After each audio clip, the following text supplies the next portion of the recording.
som. Legal. Muito bem. Bom dia a todos. Que a paz de Deus esteja sobre todos nós. Quero agradecer a presença de todos que estão nos assistindo. Hoje a gente está aqui em um formato diferente do que na aula passada. A gente tem aqui a presença do nosso irmão Emerson. Irmão Emerson, você dá uma saudação, pessoal que está nos assistindo. Irmãos, a paz do Senhor, um bom dia, saudações em Cristo Jesus.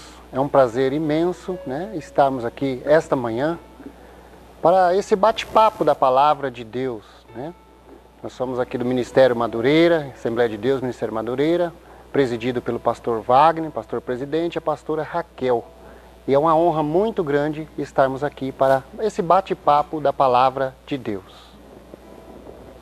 Irmã Cássia também está nos acompanhando aqui hoje. Paz do Senhor, irmãos, amigos, que estão aí. Estamos aqui reunidos, nesse momento. Não podemos deixar de falar da palavra de Deus, E aqui uma lição maravilhosa nesse trimestre, falando sobre os Salmos. Convido os irmãos que já acompanham, a nossa escola dominical, a nossa EBD, que se puderem ter esse material, a revista da escola dominical, vocês já falamos, se direcionar à irmã Maurícia, para que vocês possam acompanhar, com certeza vai ser com mais riqueza, poder acompanhar com a gente, os tópicos todos, a lição completa, Nós estamos falando nesse trimestre sobre os Salmos, vamos dizer, um livro que é uma fonte de inspiração para todos nós, onde nós encontramos ali todos os mais profundos sentimentos do salmista, tristeza, alegria, e hoje nós vamos estar levando isso para fazendo essa referência, dos Salmos com o Novo Testamento, com Jesus, que aqui fala Jesus Cristo e as missões nos Salmos. Então acompanhem com a gente, espero que seja rico para vocês, Também quero mandar um abraço muito forte, porque esses salmos me lembra nosso pastor de honra, pastor Valdir, um abraço muito forte para ele, que com certeza esse salmo o inspirou muito, que muitas vezes, quando ele fala, nos convida a uma leitura bíblica, eu já abro minha Bíblia no meio, que ele sempre nos explica que é no meio do livro, da Bíblia, que ele sempre fala muito conosco sobre isso, então eu quero mandar um abraço para ele. Okay. Muito bom. E também a nossa irmã Andréia vai enriquecer nossa aula aqui hoje. Paz do Senhor a todos. Para mim é um motivo de muita alegria estar aqui, atendendo esse convite, de forma a estar contribuindo com a palavra do Senhor. A gente está aqui para esse, como já foi falado, exposto aqui para esse bate-papo. E é uma manhã de muita gratidão, uma manhã que vem edificar as nossas vidas, Salmos é um livro muito edificante para nós, como também já foi exposto, É um livro que expõe o sentimento, as emoções mais profundas, dos seus escritores.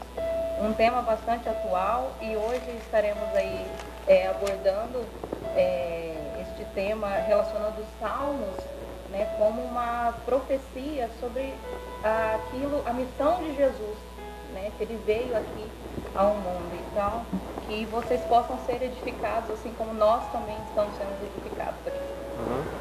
Muito bem. Gostaria de reforçar também aos irmãos, aos amigos que estão já na página da igreja, que compartilhem essa página. Periodicamente, novas informações são postadas sobre horários de cultos virtuais, eventos, até mesmo mensagens para sua edificação, e assim você fica por dentro de tudo que acontece. Muito bem, a gente começou na aula passada uma nova revista, um novo tema, tratando do livro dos Salmos. A gente analisou bem o que esse livro significa, quais são os seus conteúdos, e principalmente a mensagem principal dos Salmos. Ela traz louvores, ela traz mensagens de instrução para a vida do cristão, e principalmente é um guia devocional para nós hoje.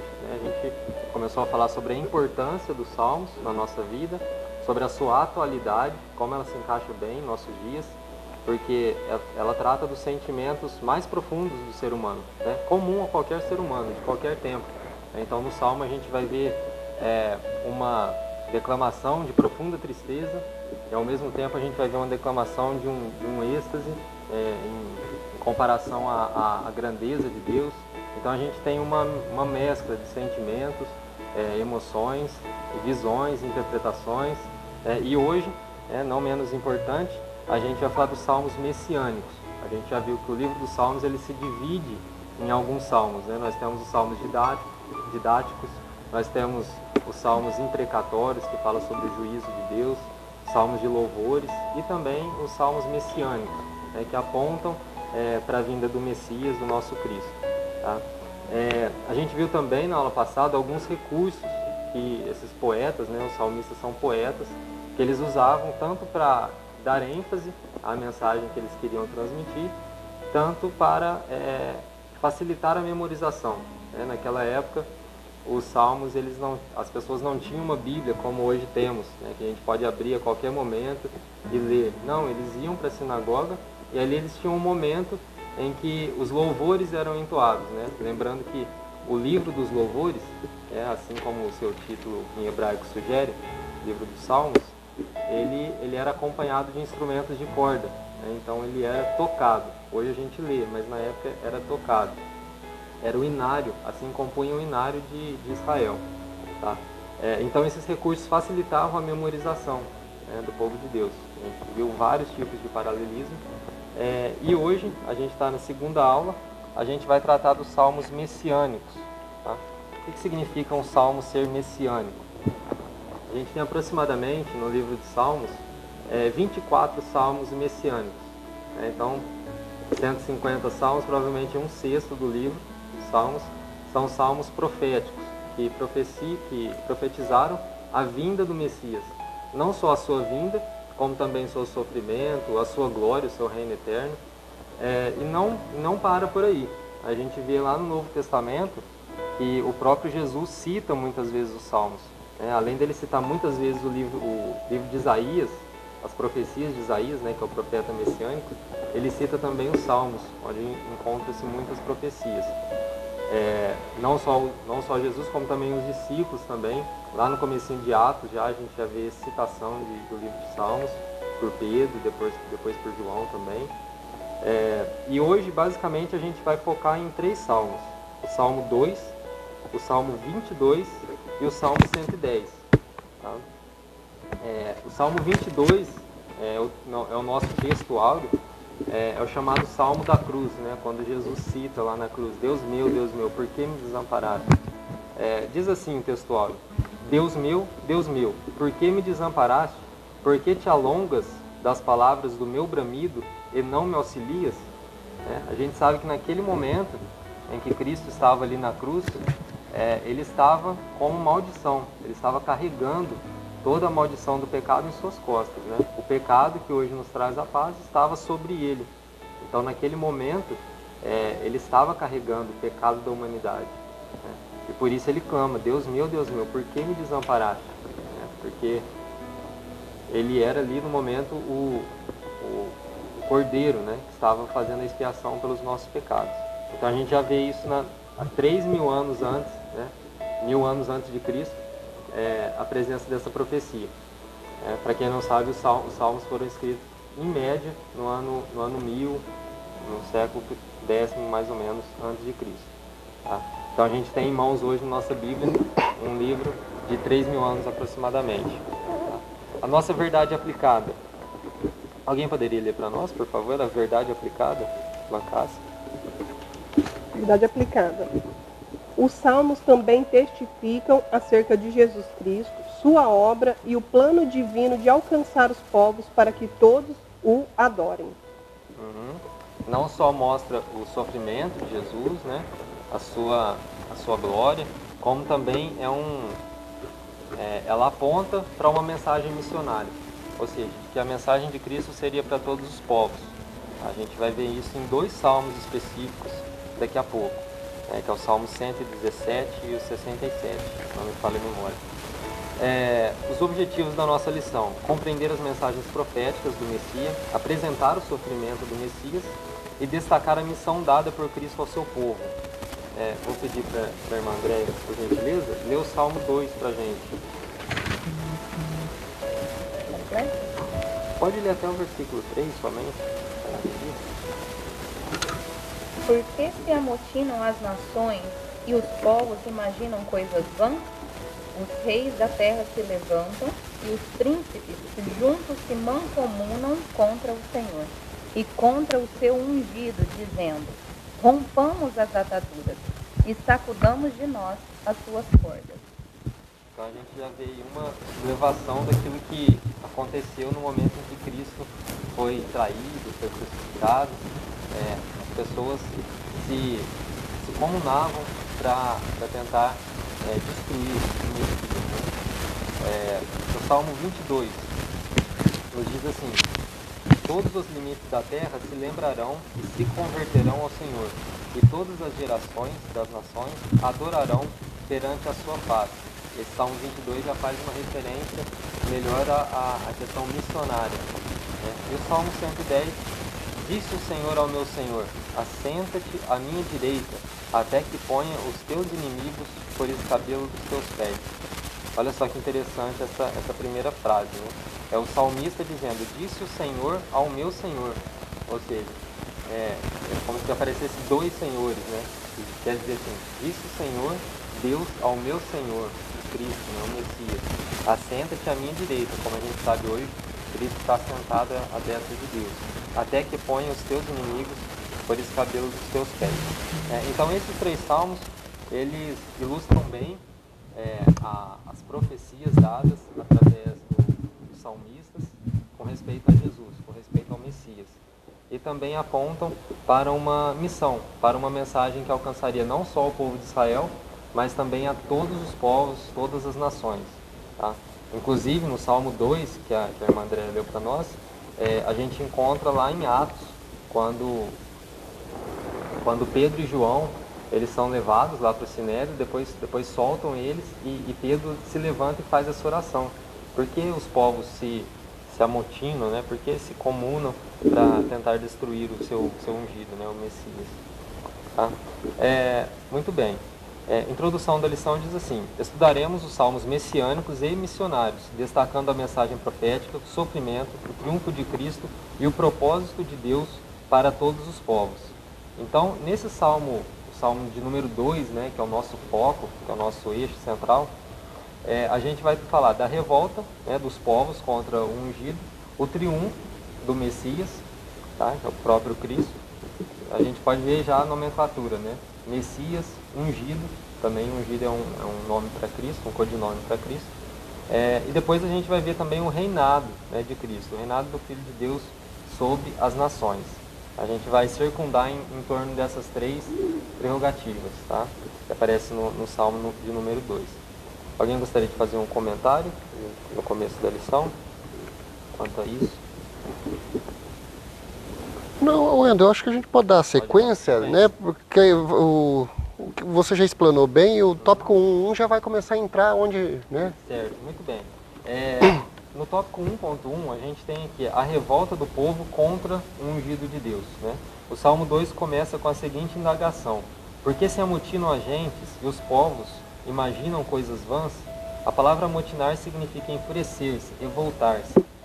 Percebe-se que no contexto que essa revolta é generalizada, independe da posição ou da classe social do indivíduo. A revolta não será apenas dos povos, mas de reis, príncipes, em conluio, e são direcionadas ao ungido de Deus. O termo ungido aponta profeticamente para Jesus, o ungido de Deus, como a gente vê no Novo Testamento. E várias passagens do Antigo Testamento que mencionam a unção são consideradas messiânicas por serem um prenúncio de Cristo, né? Portanto, Cristo enfrentaria uma forte oposição. No contexto atual, é notória a revolta de governos, grupos e comunidades contra Cristo, o ataque direto aos valores cristãos, a morte e a tortura de missionários cristãos são exemplos claros da revolta contra Cristo. Então a gente teve, no período em que nosso Cristo estava aqui na Terra, eles se comunaram para tentar destruir, né, um reino messiânico. Na verdade, tudo que fizeram já era plano de Deus, né, porque os planos de Deus não podem ser frustrados, né, de maneira nenhuma.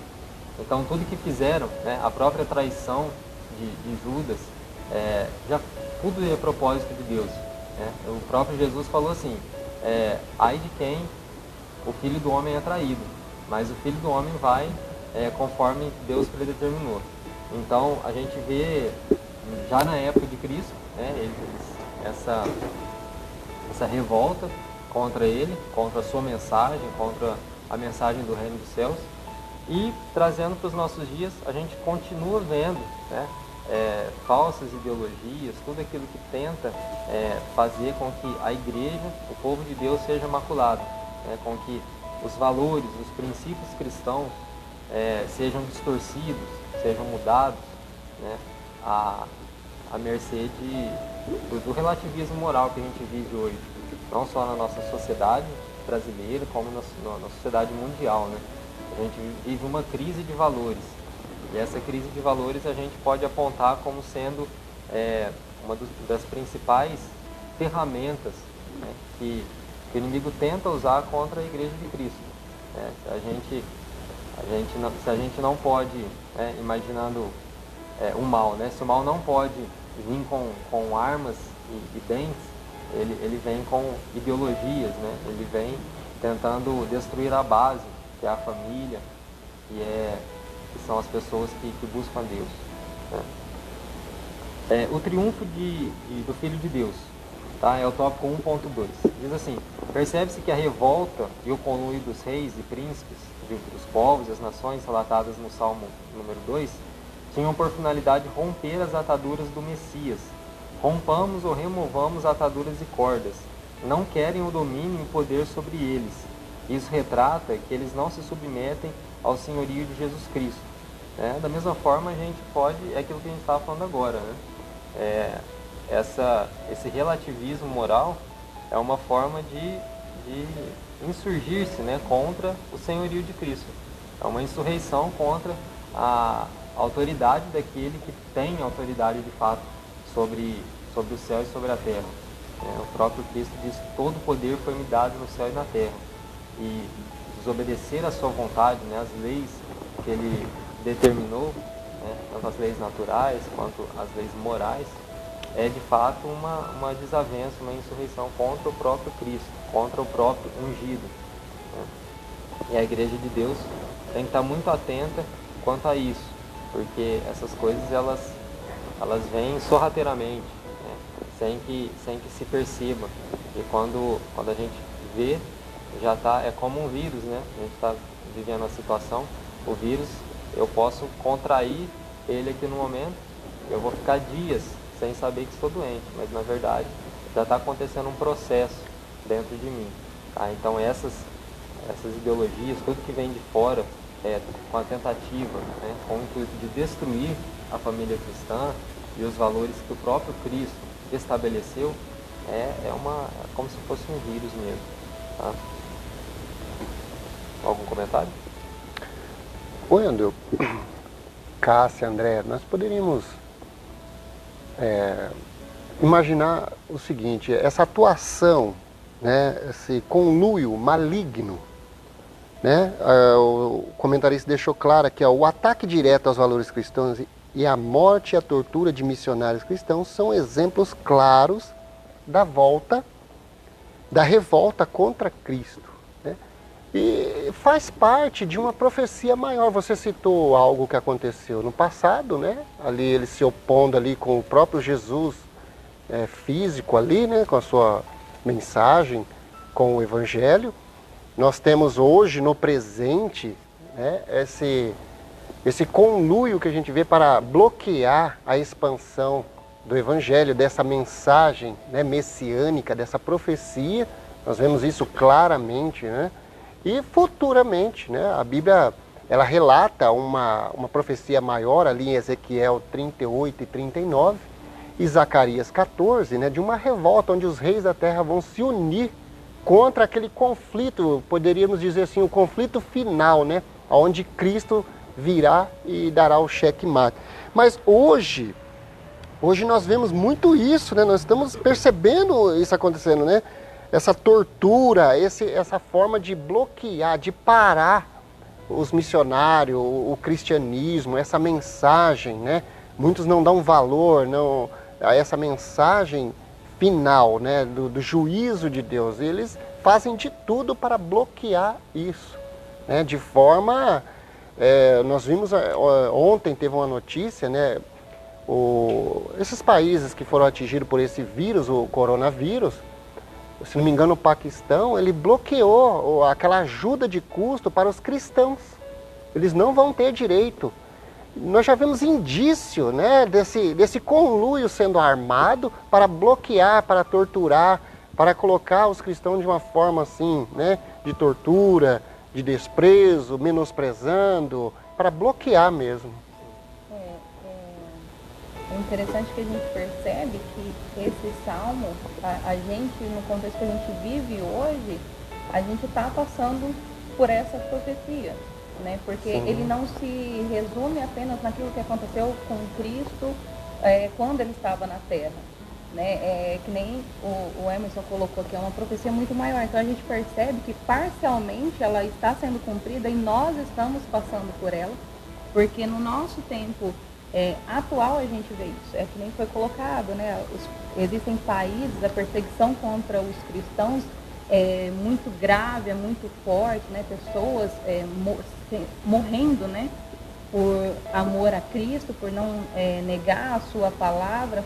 E trazendo para o nosso contexto atual, a nível Brasil, nós não temos uma perseguição nessa proporção, mas a gente vê que as coisas, vamos pensar por questões de leis, né, que eles vêm de maneira sorrateira, meio que fechando o cerco, né? Fechando o cerco, né, para tentar nos impedir de falar, A gente vive um momento que, assim, as pessoas tripudiarem sobre a morte de Cristo é algo normal, é cultura.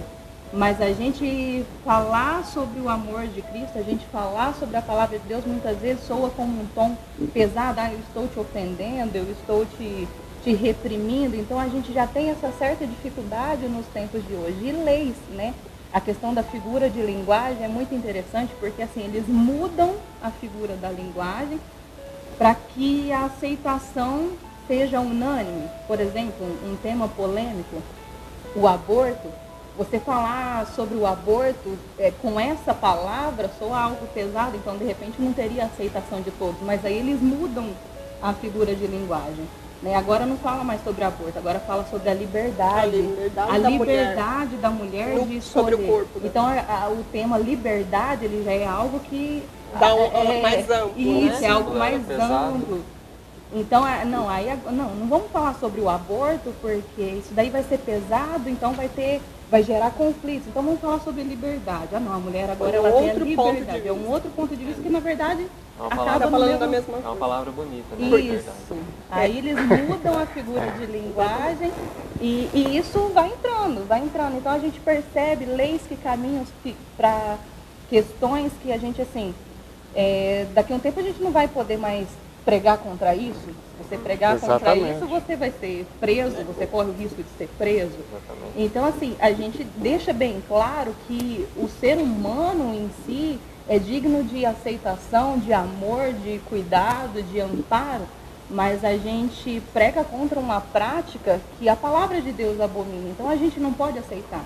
Mas assim, a gente percebe que as coisas caminham de forma a reprimir isso. Daqui a um tempo a gente não vai mais poder falar sobre isso, né? A gente acha que claramente nós não vivemos uma perseguição, porque quando nós comparamos em outros países, onde as pessoas sofrem fisicamente, né? Mas na verdade a nossa perseguição ideológica, e isso que faz com que nos cale, muitas vezes nos cale através de leis, né? Está nos impedindo. Então nós vivemos sim essa perseguição ideológica, que muitas vezes até pior do que física, né? Você não poder falar mais do evangelho, cada vez mais nós vivemos que temos que achar palavras bonitas para poder falar o que é realmente o que está o princípio bíblico, né? E o Salmo 2, ele cita, vamos dizer, 3 classes de pessoas, né? Ele vai falar sobre os povos, ele vai falar sobre os príncipes, ele vai falar sobre os reis.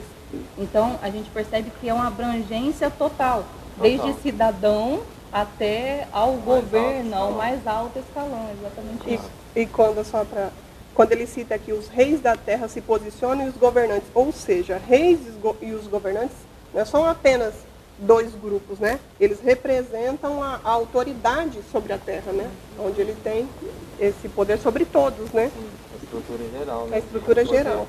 Certo. Apesar do Brasil ser um país laico, né, a gente tem essa perseguição. Tudo que a gente colocou aqui circunda esse problema dos reis, dos governantes, dos povos se levantar contra o ungido de Deus. Né? Mesmo sendo diferente, como o irmão Emerson citou, no Paquistão, né, um país de maioria muçulmana, onde a lei é bem diferente, a gente também enfrenta esse tipo de coisa no Brasil. Tá?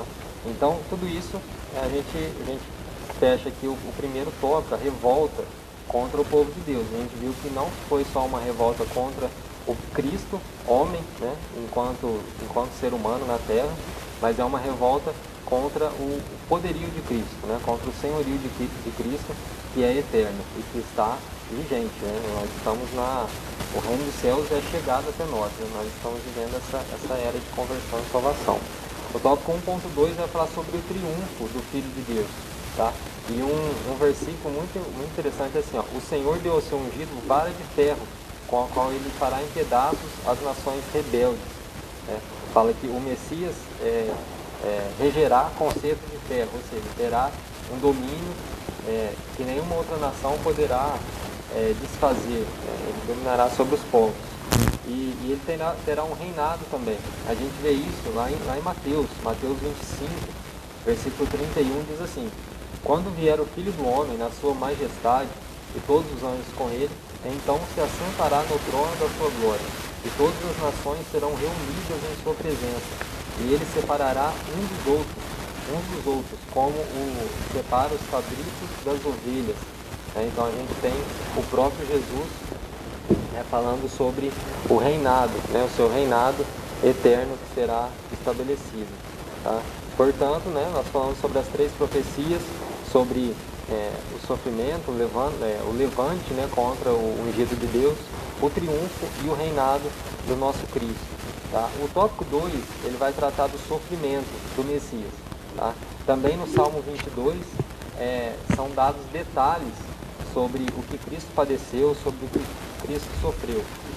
Encontramos também no Salmo o sofrimento do ungido do Senhor, que é o Salmo 22, expresso de forma profética e tipológica. É também chamado de Salmo da Cruz. O interessante desse salmo é que eles se preocupam até com os detalhes. Né? Quando Jesus estava lá na cruz, eles lançaram sorte sobre as suas vestes.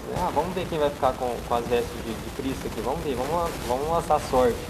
E de fato, a coisa estava escrita nos salmos, assim aconteceu lá. Lançaram sorte sobre ele. Nenhum de seus ossos será quebrado. Era uma prática muito comum quando o criminoso estava lá na cruz, né, já havia morrido, eles iam e quebravam os ossos, né, daquela pessoa, geralmente os ossos da perna. E com Cristo não fizeram isso. Né? Quebraram essa regra, esse padrão, não fizeram isso, mas com uma lança furaram o lado de Cristo. Então a gente vê o cumprimento desse salmo nos pequenos detalhes. Tá? Nos mínimos detalhes a gente vê isso. Cristo sujeitou-se. Quer comentar alguma coisa? Pode comentar. Não, vamos fechar ele, depois a gente faz um resumo. Cristo sujeitou-se a um dos piores sofrimentos, o abandono. Como a gente havia falado aqui, ele estava carregando o pecado da humanidade sobre ele. Então ele sujeitou-se a um dos piores sofrimentos, o abandono. Cristo, no momento da sua crucificação, cita o Salmo 22.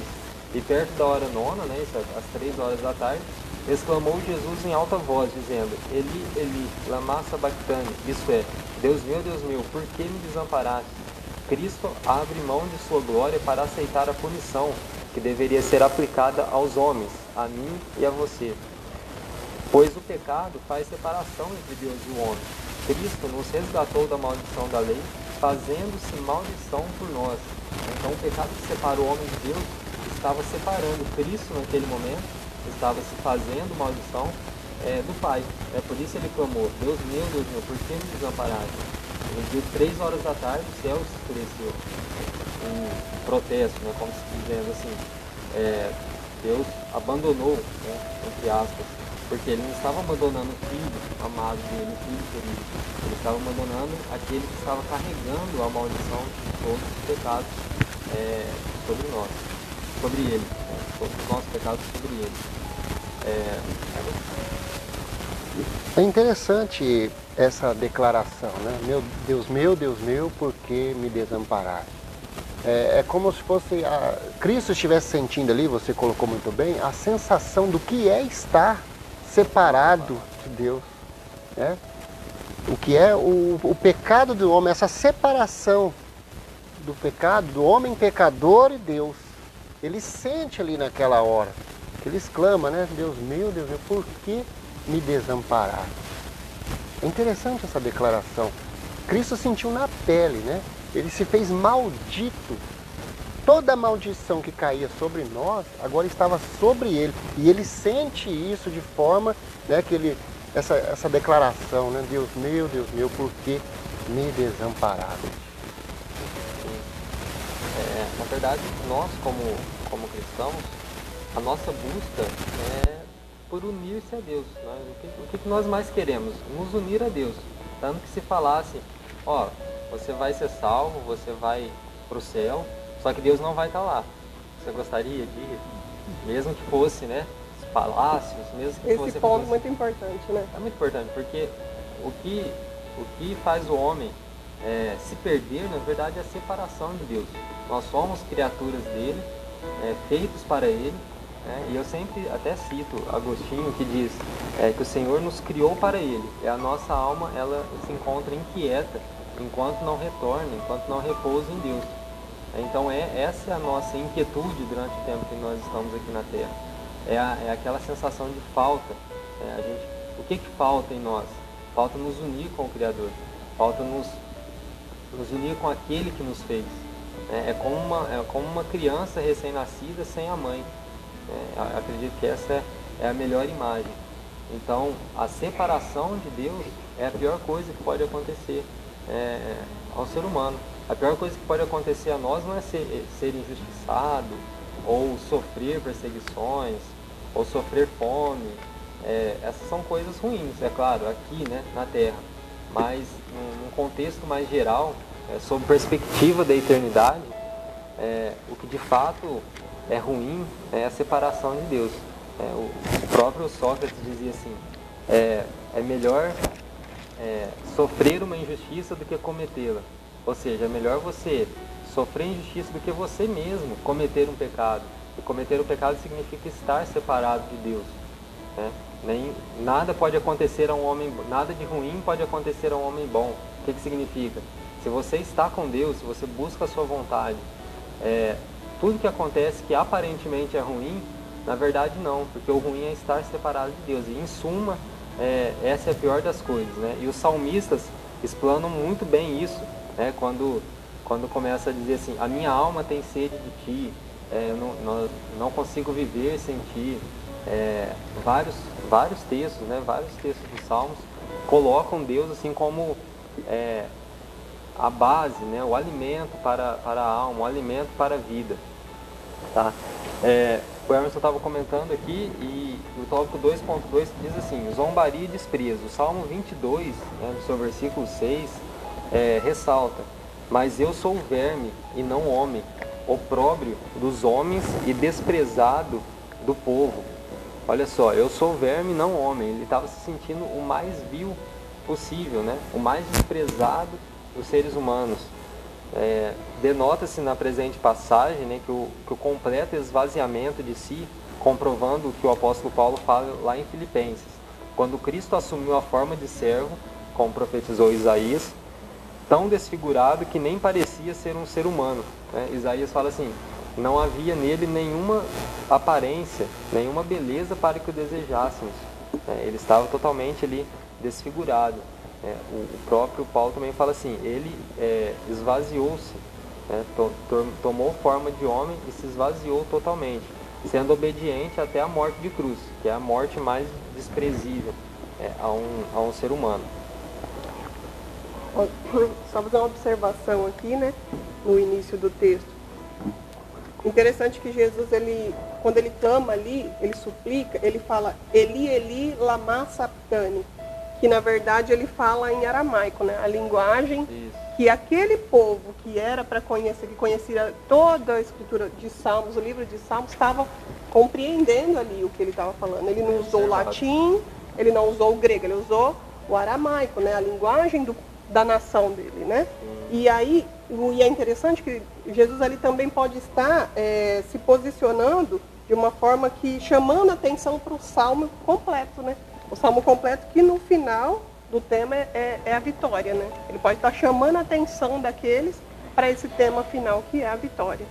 Ele cita, né, o louvor, ele cita o salmo, que é um cântico, né, ali na cruz, porque é interessante a gente pensar que quando o salmista ele escreve o Salmo 22, foi tantos anos antes da vinda de Cristo, né? Cristo ainda não estava aqui quando ele escreveu esse salmo. E quando ele escreve, ele está expressando um momento dele, embora esteja prefigurando Cristo, que viria lá na frente, assim como o Antigo Testamento, muitas coisas do Antigo Testamento, né, eles apontam para Cristo, para a obra redentora de Cristo, para a salvação.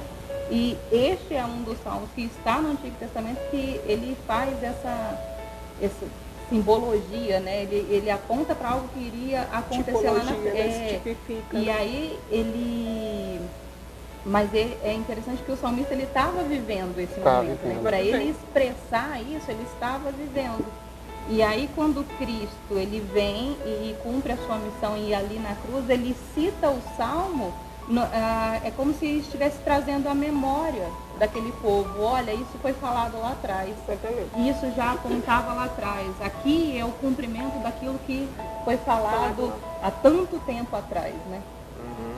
Perfeito. E o próprio Cristo também, antes, né, do seu sofrimento, ele fala lá no finalzinho do livro de Lucas, ele diz assim, ó, e disse-lhes, são estas as palavras que vos disse, estando ainda convosco, que convinha que se cumprisse tudo o que de mim estava escrito na lei de Moisés, né, nos profetas e nos salmos. Então, depois que Jesus ressuscitou, apareceu aos discípulos, ele deixou essa última mensagem. Ele falou, convinha que se cumprisse tudo que estava escrito. Aonde? Em toda a escritura hebraica antiga, né? Na lei de Moisés, nos profetas e nos salmos. Ele cita os salmos, ele dá ênfase e também fala, quando ele está lá a caminho de Emaús, né, com os dois discípulos lá, ele começa a discorrer sobre como Cristo deveria aparecer e ele cita toda a escritura, né, inclusive os salmos também.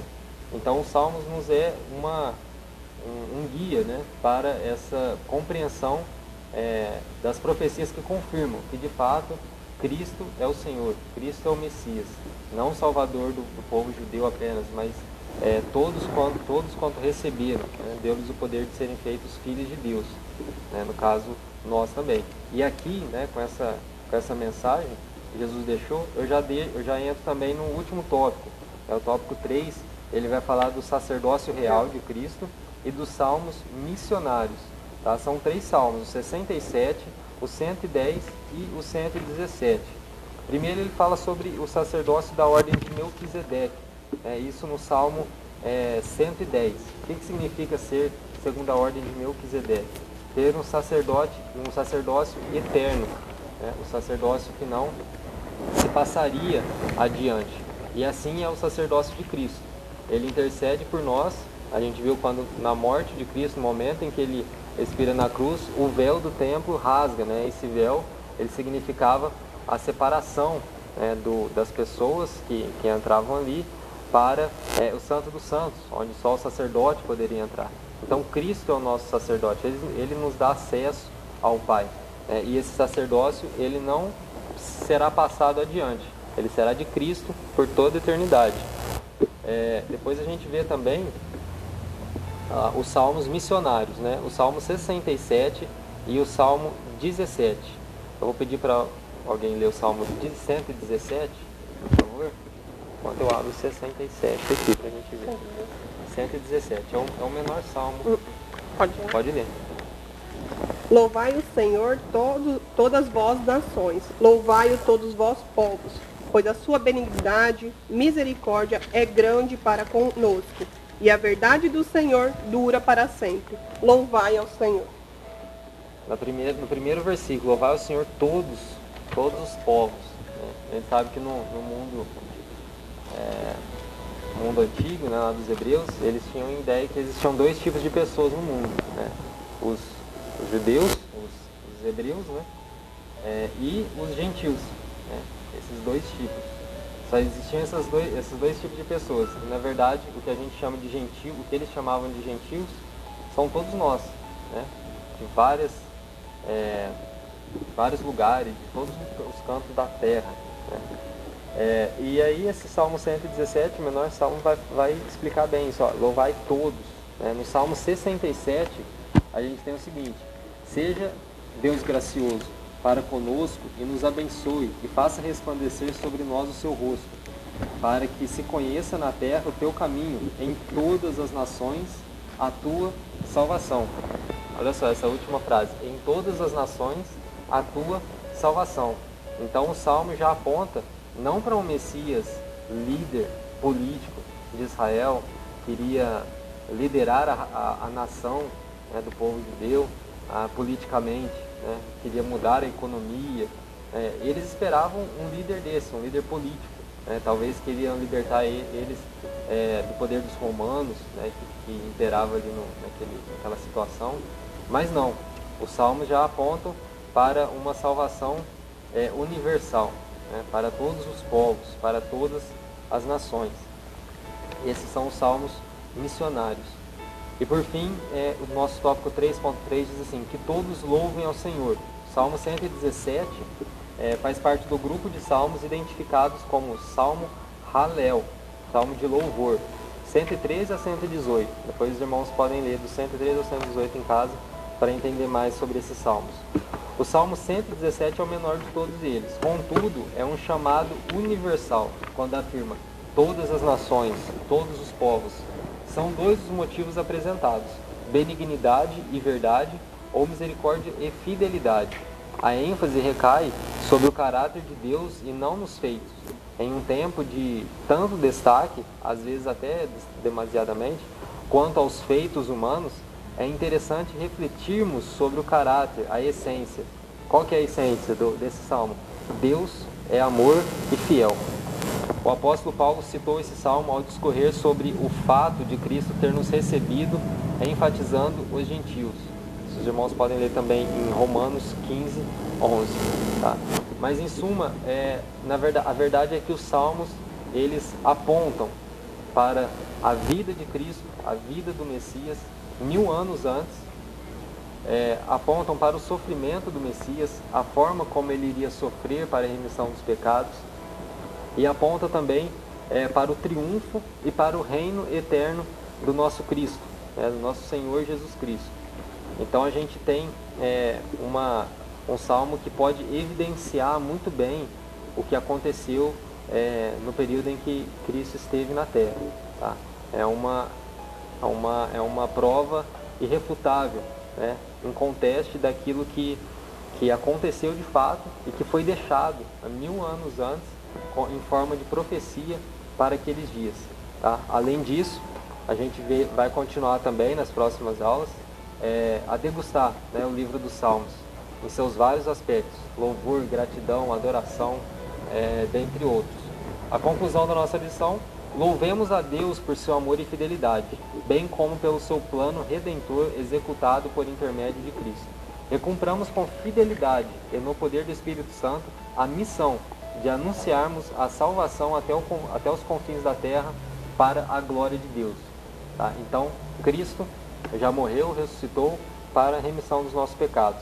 Agora cabe a nós a parte de anunciarmos essa tão grande salvação. Os irmãos querem fazer algum comentário para a gente encerrar? Eu gostaria ainda só de voltar aqui no Melquisedeque. Melquisedeque é uma figura importante, né? Ela entra de forma misteriosa nas Escrituras. Nós temos menção dele ali em Gênesis 14, depois Salmo 110 e Hebreus 7 vai falar dele, né? E ele entra assim de forma, ele não tem descendência, pai, mãe, ele entra e sai também. Não há uma genealogia, não há nada. E Cristo, ele é esse sumo sacerdote da ordem de Melquisedeque.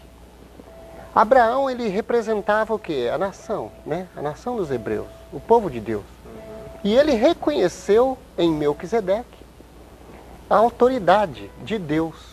E agora Cristo, ele vem como sacerdote pela ordem de Melquisedeque. Foge todas as regras da época, né? Porque o sacerdote ele deveria ser da linhagem de Arão, da tribo de Levi, mas agora Jesus ele vem deste homem misterioso, né? Vamos dizer assim, vamos colocar assim. Pode vir alguma coisa boa de Natália, falaram. Tipo, então, e o interessante que eu citei, o sacerdócio de Melquisedeque e rei, né? Ele era rei de Salém. Rei de Salém. Rei e sacerdote. Bem observado, bem observado. Rei e sacerdote. Assim como Cristo, né? Rei. Diferente do sacerdócio araônico, ele era rei e sacerdote. Cordeiro e leão, como o próprio Cristo. Eu sempre comento isso, Endel, Andréia, Cássia. Cristo, a mensagem de Cristo parece que é um paradoxo, né? Ela vai na contramão da verdade. Daquilo que é regra, aquilo que a gente tem como regra, né? Ele vai na contramão. A mensagem de Cristo ela é muito simples, ela foge, né? Ela foge. Tanto é que o apóstolo Paulo fala que os eruditos da época não conseguiram compreender, porque ela foge da nossa compreensão. Porque Cristo, ele trazia tudo num plano espiritual. Uma mensagem simples, a sublimidade, a simplicidade, a devoção a Deus, né? E ele falava por parábolas. Por parábolas. Contemplando algo muito maior, né? Do que só... Parábolas que o sacerdote da época, né, os eruditos, os fariseus, não compreendiam, não conseguia compreender, e o homem simples do campo, o camponês, entendia. Né? Então é um mistério tão grande, né? E pensar nessa questão da missão, né? Desse último capítulo que fala sobre os salmos missionários, que foi bem isso. Deus ele chama Abraão e a partir de Abraão ele separa um povo, porque com o propósito de que através deles a obra maior de Deus fosse disseminada a todo mundo, né? Um povo exclusivo, mas não que o propósito era específico para eles, não, mas era a partir deles, que a luz deles resplandecessem a todas as nações. E pensar que nós estamos inclusos também nesse propósito missionário, né? Que aquilo que Deus faz na nossa vida, a gente desfrutar da bênção de Deus, da graça de Deus, tem que ser um reflexo para os que estão à nossa volta, né? Transmitindo a luz, assim como Israel era nesse propósito que eles foram levantados, né?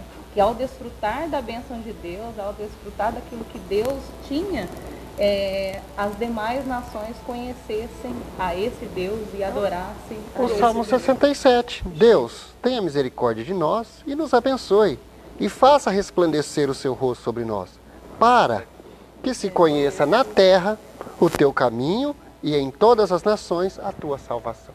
Né? O povo de Deus, o povo judeu, ele foi escolhido, né? E os desígnios de Deus seria resplandecido através dele para que todas as demais nações conhecessem quem era o Deus de Israel. E nele, né, está a salvação. Né? Muito boa essa lição. Perfeito. E nesse propósito a gente vai continuar. Aprender de Deus. Nós não podemos descobrir Deus, Ele se revela a nós. Então nesse propósito a gente vai continuar essa semana, até na próxima semana. A gente vai, se Deus assim permitir, a gente estará aqui de novo, trazendo outra lição, outro tema. E nesse propósito, receber de Deus para transmitir ao nosso próximo. Nós não temos luz própria, nós somos como a lua, né? Uma pedra. Através do reflexo do sol é que ela brilha. Assim somos nós. E que Deus continue abençoando a todos. Tá? Um bom domingo. Obrigado pela paciência e fiquem com Deus. Amém. E aqui, mostrando a revistinha, procurem, adquirem, tá? Para a gente poder acompanhar e ser uma aula mais rica para o conhecimento de vocês. O nosso, né? Irmãos, que Deus abençoe, viu? Fiquem com Deus. Amém.